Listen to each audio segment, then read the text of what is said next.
Good Friday morning, everyone. Welcome back to Weather on the Go, all your weather coverage. We have daily storm chances right straight through the weekend, including severe weather potential, especially across the Great Plains.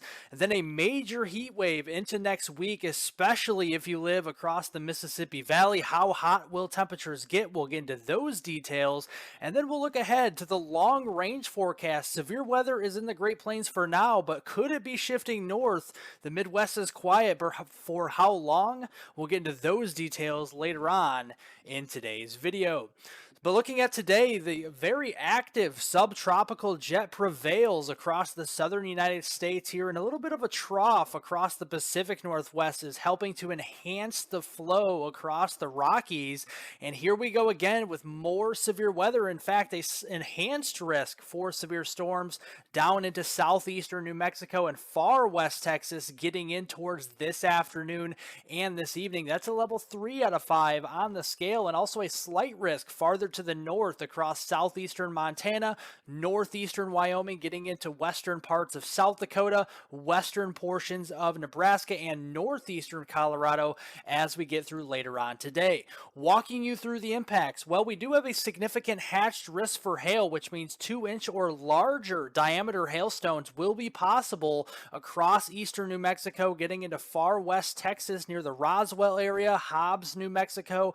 Those areas could be under the gun for some significant, very damaging hail later on today. We do have the threat for damaging winds, 60 to 70 miles per hour is possible, and a tornado threat is noteworthy as well across southeastern portions of New Mexico and into far west Texas there, especially up there toward Roswell, getting down into Hobbs, New Mexico. That's a 5% shading for tornadoes later on today.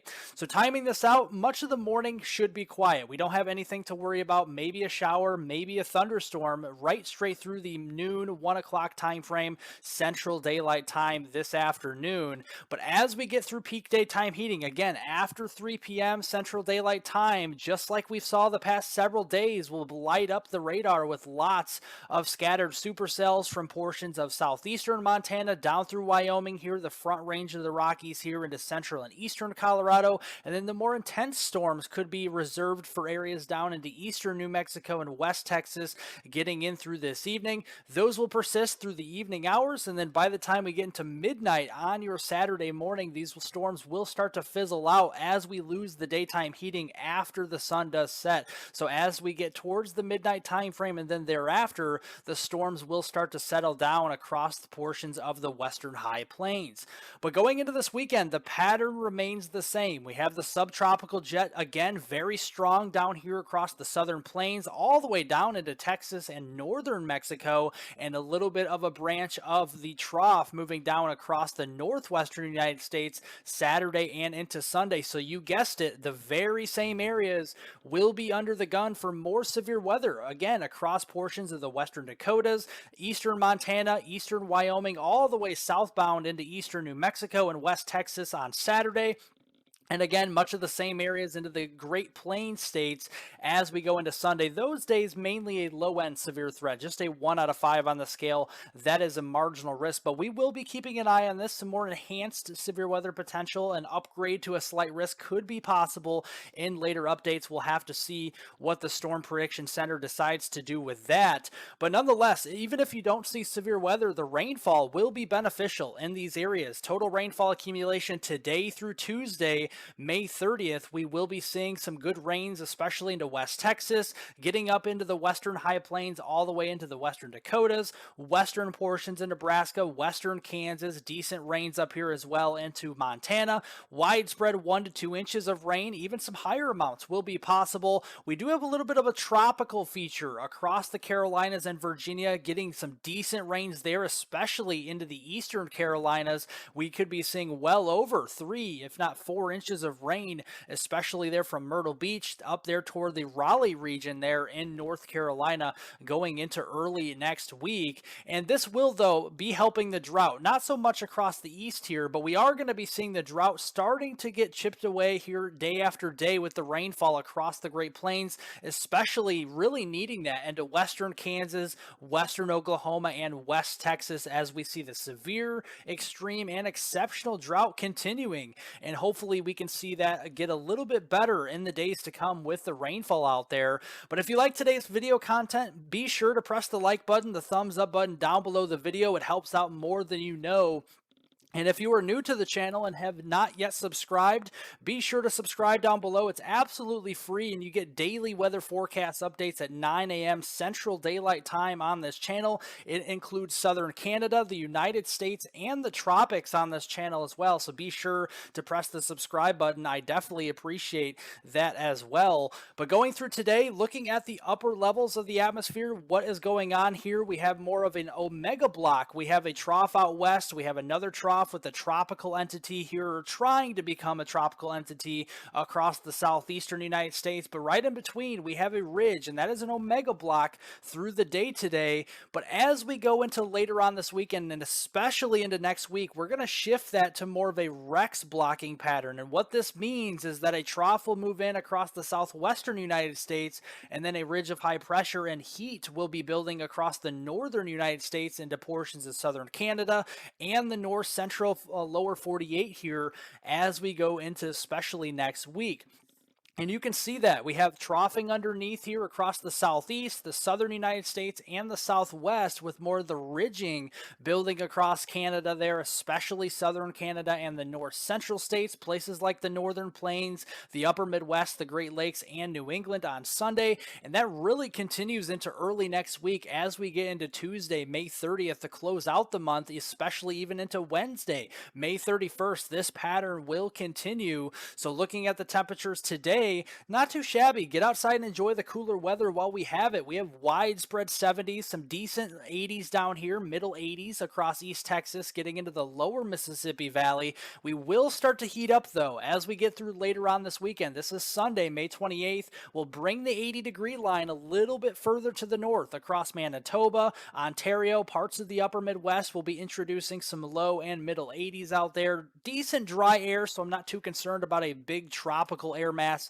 on Sunday. But even on Monday, Memorial Day, on May 29th, we will see the heat stick around and build a little bit more. Some upper 80s could be possible in places just west of Chicago, getting into parts of Iowa there and Missouri, and then especially into the middle of next week to round out the month of May on Wednesday, May 31st. The 90s will start building all across the Mississippi Valley here from eastern Iowa, southwest Wisconsin, getting into portions of Illinois, all the way south to the New Orleans region into the lower Mississippi Valley as we get into the middle of next week. And that pattern will persist even into the first few days of June. This goes all the way through Sunday, June 4th, and you see the heat building with that ridge and trough here again in the respected areas. We have the ridge up over top here into the northern United States, and the trough up down here into portions of California, into the Four Corners region and the southern plains going through the first few days there of June. And that is exactly where the active pattern will reside. We have well above average precipitation, especially into northern California, Nevada, getting into southeastern Oregon, into southern Idaho here. But even some decent rains can be expected across the central Rockies, the central and southern plains, and the Gulf Coast states here eastward to South Carolina, Georgia, and Florida through that Sunday, June 4th time frame. But I am concerned up to the north across especially the Ohio Valley here, from portions of central Illinois down into central Indiana and southwestern Ohio, going through that June 6th time frame for a rapid drought to develop across those areas. Will it be a significant drought? Probably not right off the bat into early June, but definitely seeing more abnormally dry, maybe even some moderate drought conditions developing across those areas. So we'll be keeping an eye on that in the next week or so. But turning to severe weather potential, these are the surface-based CAPE trends, or convective available potential energy. This is thunderstorm fuel from May 31st through June 6th. You see a lot of this is across the Great Plains, and that will again be the pattern continuation of what we see now all the way into the first week there into June. So it's likely we see storms continuing across the Great Plains with severe weather possible from the Dakotas, eastern Montana, eastern Wyoming, all the way south here through Nebraska, Kansas, Oklahoma, and Texas as well during that May 31st through June 6th timeframe. But things start to change a little bit towards the middle of June. This is getting closer to Father's Day weekend. We're about 3 weeks or so out from this. So the pattern could, emerge, could change a little bit, but the trends are showing a trough across the western third of the country and a ridge, a massive ridge potentially building across eastern Canada and the eastern 2/3 of the United States towards that Father's Day weekend time frame. And you can see that reflected on some of these temperatures. Don't take these temperatures for certain, just these are the trends of where you could see the heat building again across the Mississippi Valley, across the central and southern plains, with the cooler weather, with the troughing across western Canada and the Pacific Northwest with some cooler air building in there towards the middle of June and that Father's Day weekend time frame.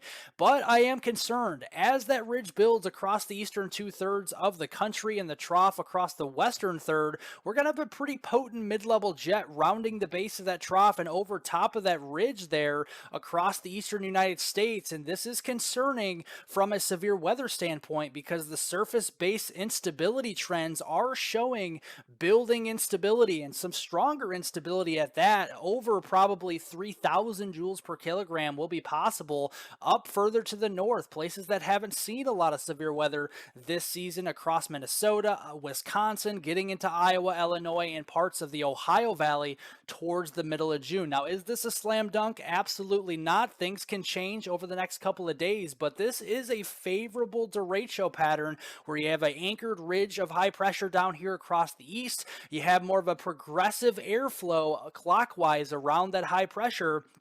And that's where you could get a progressive derecho or a couple of MCS clusters that develop into the northern plains and dive east-southeast through the upper Midwest, the Great Lakes, and the Ohio Valley during this period. So we will be continuing to watch this over the next few days. And as such, my severe weather forecast for the middle of June does point toward the possibility of the severe weather migrating a little bit further to the north across Montana here into northern Wyoming, much of the Dakotas, the upper Midwest, the Ohio Valley, and the Great Lakes region. The reason why I don't have a likely category is because the confidence right now in the placement or any severe weather occurring is rather low. But I did want to make this a note that yes, as we get toward the middle of June and Father's Day weekend time frame and possibly beyond, the severe weather that's in the Great Plains will be migrating further north and eastward towards the U.S.-Canadian border as we get towards the middle of June.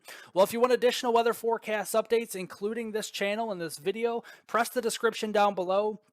And follow me on Twitter at hweather420. I post on there very frequently, so I definitely appreciate all of the followers on there as well. Otherwise, thank you guys so much for watching today's video, and each and every one of you, all the new followers out there, the old followers, I appreciate it.